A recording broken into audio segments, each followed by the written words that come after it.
सास चाहे जैसी भी हो, लेकिन शादीशुदा नंद जो हाल करती है ना भाभीियों का, वो एक अलग ही रूप होता है उसका। अपने घर को वो बसाना जानती हो या ना जानती हो, अपने घर का रख रखाव करना जानती हो या ना जानती हो, अपने सास ससुर की कदर करना जानती हो या ना जानती हो, लेकिन अपने मायके में आके जो वो भाभीियों की नाक में नकेल डालती है, वो सिर्फ भाभियाँ ही डालती हैं। दो बहुएं थी किशन लाल जी के घर में। रूबी एक गवर्नमेंट टीचर थी, सुबह जाया करती थी, सुबह का नाश्ता बनाना और उसके बाद बच्चों को तैयार करना, स्कूल भेजना और उसके बाद अपने स्कूल जाया करती थी। बहुत ही अच्छे से अपने घर का रख रखाव और डिसिप्लिन रूबी को बहुत पसंद था। छोटी चंचल 9 to 5 जॉब करती थी, उसकी कैब आती थी और कैब में आना जाना वो अपने पति कमल के साथ किया करती थी और दोनों ही एक जैसे स्वभाव के होने के कारण उनकी गृहस्थी भी बड़ी अच्छी तरह से चल रही थी। लेकिन जैसे ही बैग में 4 जोड़ी कपड़े ठूस कर काजल घर में आती थी, दोनों भाभियां जैसे डिस्टर्ब हो जाती थी। रूबी तो कभी पलटकर जवाब नहीं देती थी, चाय नाश्ता देना, खाना पीना करना और बातें करना, लेकिन चंचल तो मुंह फटती। जैसे ही काजल कुछ मुंह खोलती थी, दोनों की बहस शुरू हो जाती थी और चंचल उसको चुप करा दिया करती थी कि जितने नियम कानून तुम जानती हो ना, उसे अपनी ही ससुराल तक रखा करो, हमारे घर में मत लाया करो। तुम घर में बैठी बैठी करती भी क्या हो, वैसे क्या काम होता है? तुम जॉब पर जाती हो क्या? नहीं जाती ना, घर में रहती हो, तो ये नियम कानून तुम अपने पति पर लागू करना, मेरे पति पर नहीं। जब दोनों की बात पतियों पर आ जाती थी तो लगता था कि जैसे वो अपने भाई के घर में नहीं आई है, वो चंचल के पति से बात कर रही है। चंचल उसे एक दो टुक जवाब दे दिया करती थी, लेकिन इसके ठीक विपरीत रूबी बहुत ही शांत स्वभाव की लड़की थी और बहुत ही सुलझी हुई और समझदार। वो कभी भी फालतू किसी के साथ बात नहीं करती थी। अपने घर को व्यवस्थित रखना, सुंदर बनाना रूबी का एक शौक था। अपनी चीज़ों को एक एक जगह सलीके से रखना रूबी का शौक था। जैसे ही काजल आती, भाभी ये क्या है रसोई में, ये क्या हाल बना रखा है, और मम्मी मम्मी तुम्हारे रहते हुए रसोई में क्यों काम करेंगी? रूबी कहती थी, मैंने तो कभी नहीं कहा मम्मी जी आप रसोई में आइए, रसोई में काम कीजिए। मम्मी का अपना मन होता है कि वो सब्जियां काटें ना काटें, कहीं रखें ना रखें, उनका अपना मन होता है। तो मैंने तो कभी उनसे नहीं कहा, आप मुझे क्यों कहती हो? भाभी ये पर्दों का कलर तुम क्या लेकर आई हो, कितना गंदा लग रहा है। ऐसे कोई कलर होते हैं क्या? नीले पीले हरे ऐसे रंग के पर्दे होते हैं। दीदी ये पर्दे मैं नहीं लेकर आई, ये पापा जी के किसी दोस्त के यहाँ कोई ऐसा काम होता है तो वहाँ पापा जी किसी से मिलने गए थे, वहाँ से उठाकर ले आए हैं। और दीदी इन चीज़ों में मैं नहीं घुसती हूँ। आप जानती हैं जो भी काम पापा को करना होता है पापा अपनी मर्जी से करते हैं, और हमारे घर में ऐसा कुछ नहीं है कि कोई रोका टोकी कोई कहना सुनना होता है।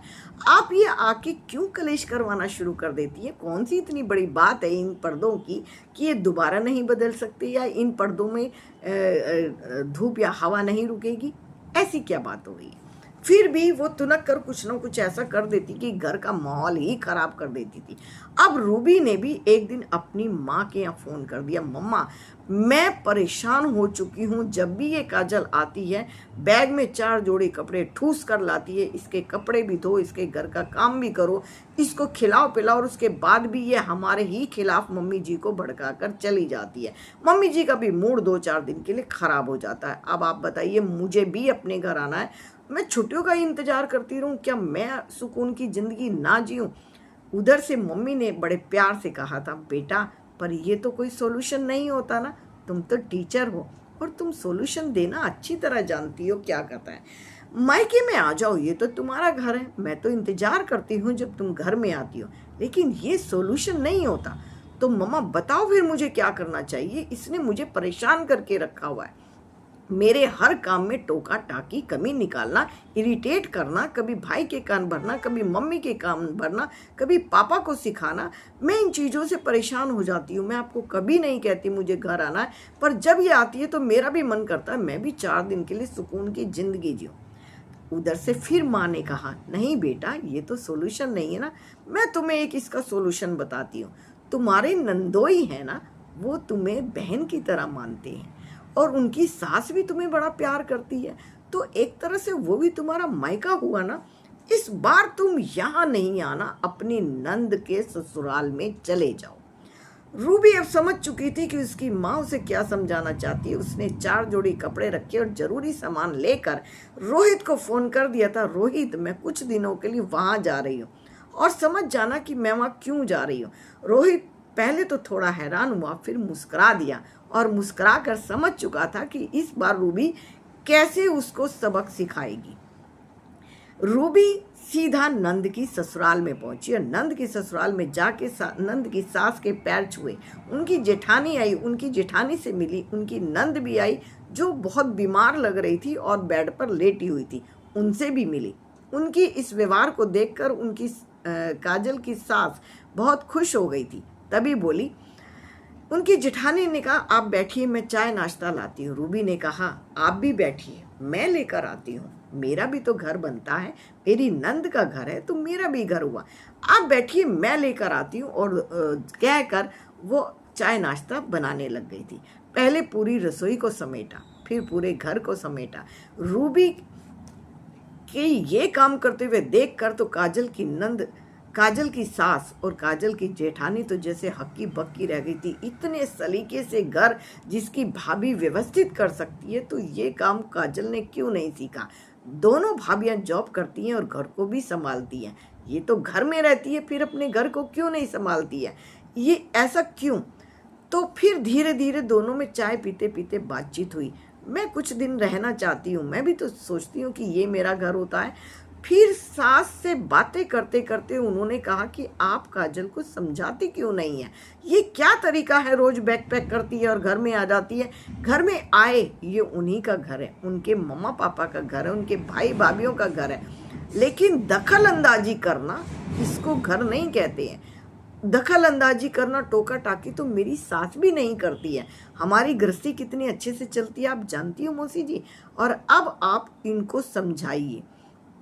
शाम को काजल ने फोन करके कहा, मम्मा मुझे समझ नहीं आ रहा ये भाभी कहाँ चली गई हैं, इनको 2-3 दिन हो गए हैं, ये वापस क्यों नहीं आ रही है, मैं रसोई में काम कब तक करती रहूंगी। तभी कमला जी ने कहा, मैं अभी थोड़ा बाहर हूँ और मैं आती हूँ, तुमसे बात करती हूँ। क्या हुआ? कुछ नहीं, मुझे लग रहा है इतनी गर्मी में मैं रसोई में काम कैसे करूंगी, और भाभी कहाँ गई है? बेटा इस बार भाभी तुम्हारी ससुराल में गई हुई है। मेरी ससुराल में? मेरी ससुराल में उन्हें किसने हक दिया कि वो मेरी ससुराल में जाकर रहेंगी? क्यों बेटा, इसमें बुरा मानने वाली क्या बात है? तुम भी तो उसकी ससुराल में आती हो, तुम भी तो उसको टोका टाकी करती हो, वो तुम्हारी ससुराल में जाकर क्यों नहीं रह सकती है?